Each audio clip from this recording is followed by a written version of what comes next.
Alright everyone, sorry I haven't been active as much the past couple of days, 2 or 3 days. It's just we've had a family emergency and we've got a family member in hospital. So I've been literally hardly home. And it's also from the side of a hospital bed. It's not really appropriate to record a video, and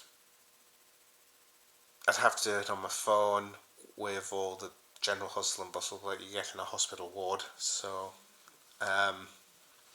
apologies for not getting much done recently, but it's just something that's happened and I really can't do much about it.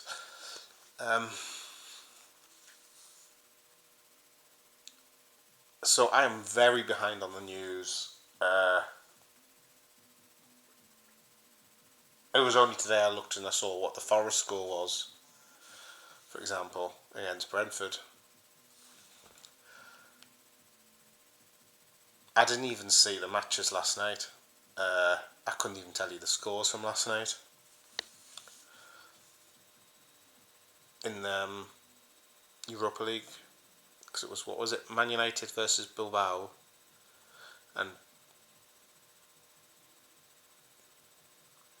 Spurs, I think it's against, I can't even remember who Spurs are playing off the top of my head. That shows you how behind the loop I am this week, and I do apologise for that. I'm just looking at some of the news now.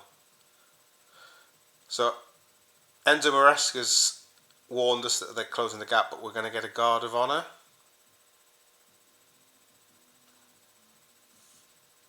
Says here guard of honour tomorrow. I thought the game was on Sunday. Just have a look at Sky Sports fixtures back. I sworn the game was Sunday. I mean, tonight's Man City Wolves. Guard of honour tomorrow. We're not playing tomorrow. It's Sunday. Yeah, 4:30 p.m. kickoff on Sunday. Because I'm looking here, Villa Fulham's 12:30, so I'm assuming that's the TNT Sports game. Arsenal Bournemouth is at 5:30,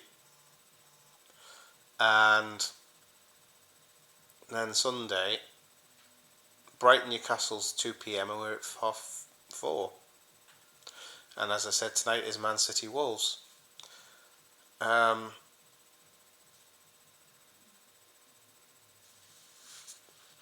just curious what the Arsenal response will be to losing out on getting a title. What do you think about the game against Chelsea? How do you think we'll do?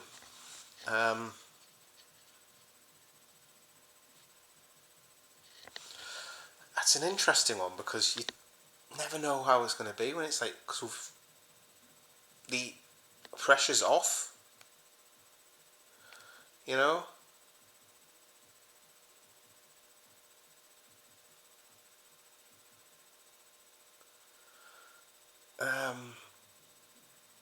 While I'm talking, I'm just looking to see if there's any major comments that I'd missed. Nothing really. I do have a shout out to give to Carl for dropping in something for, say, a coffee. He dropped something in via PayPal. I did thank him on Dunkstream. When I got the notification, I think he missed it. And I thanked him over a message anyway, but I'm going to publicly give him a shout out on here. Now, I'm just going to quickly go through the transfer rumours and news because I haven't looked in the past few days because I've had so much on. I've been so busy trying to sort 6 million and one things out, and it's really hard. So I'm just going to quickly go through some of these. I'll just go from recent to the old. Just have a look, see if I can get some thoughts. Luis Diaz said his dream is to win the Champions League with us, so he's going to have another shot next year.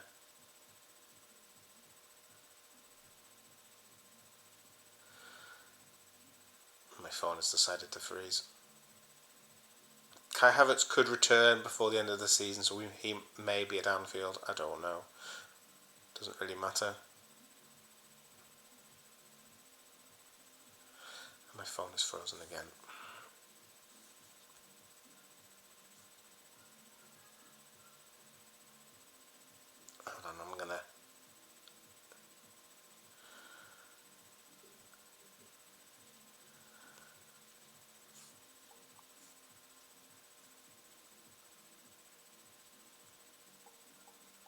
I'm going to have to open X up again, I think. Right, I'll go to the transfer news. No, my phone has just decided to completely freeze. I might have to.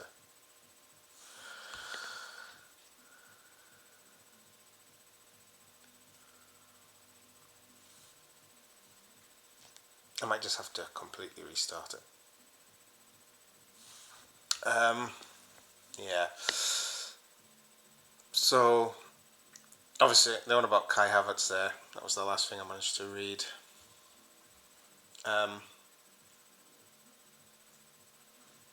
Because obviously he's been out injured for a while, as for them, Gabriel Jesus.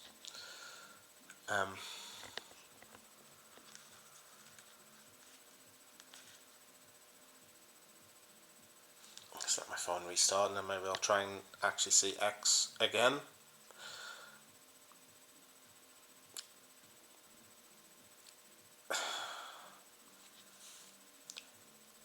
Of course, I was going to say, why could you not have checked stuff beforehand? My phone was working beforehand. It just decided 2-3s at this point in time. There we go. It's better.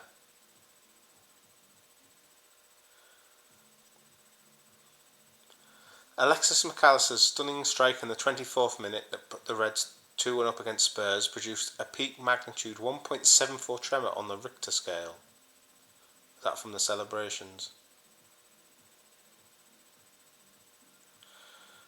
James Pearce has said that Isak is admired at Liverpool, but there's an acceptance the deal will be very difficult to pull off. I've been saying this for weeks.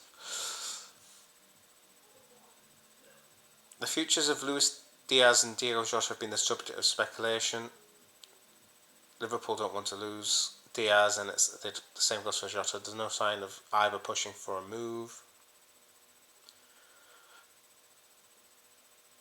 There's little appetite internally to offload Chiesa, says James Pearce, but the offers to take him back to Italy are expected.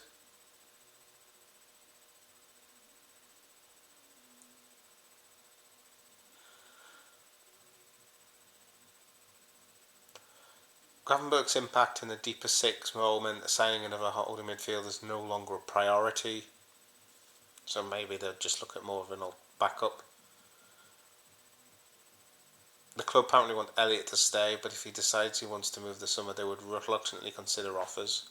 There would be no shortage of interest. Conor Bradley's going to be back to play a much bigger role.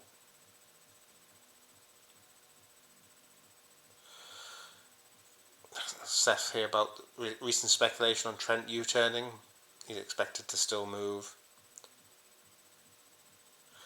Apparently, we regard Chelsea as the front runners for Dean Huijsen's signature.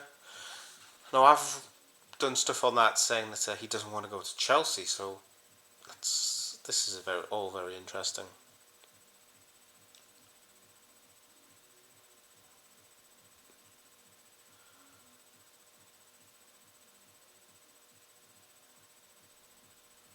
What else have we got?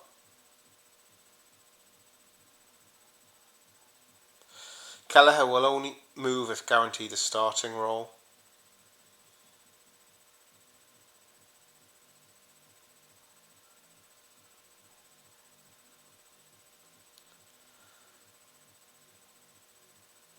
What else have we got?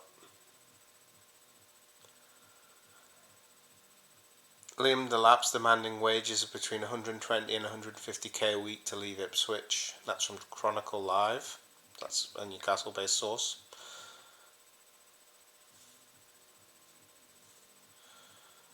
Another player Liverpool many clubs have been impressed with this season, Morgan Rogers. I've mentioned him in videos before.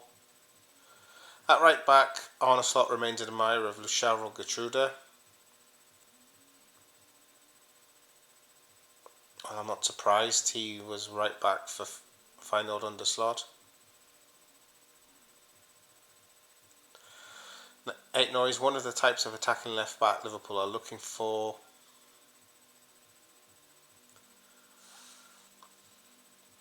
Multiple top European clubs want Rodrigo. He wants to leave Real Madrid apparently. Should we make a move?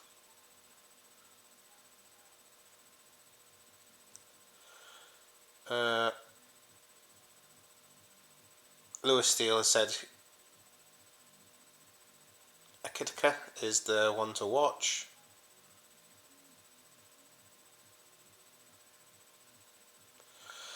Liverpool aren't going to be advancing any deals with Houston, Kirkes or Semenya while they're still in the mix for European football qualification. They feel that it would be disrespectful to do so, and that's from Lewis Steele.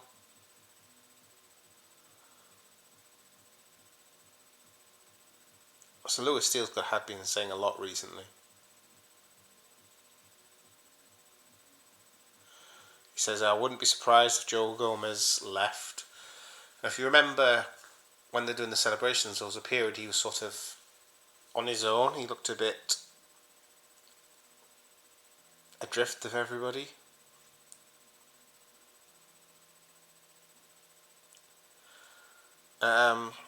So there's not much there in the news that we don't know. There's nothing major. No, I don't think there's much going on. I think as we get closer to the end of the season and come closer to June, we'll probably see the intensity and rumours increase.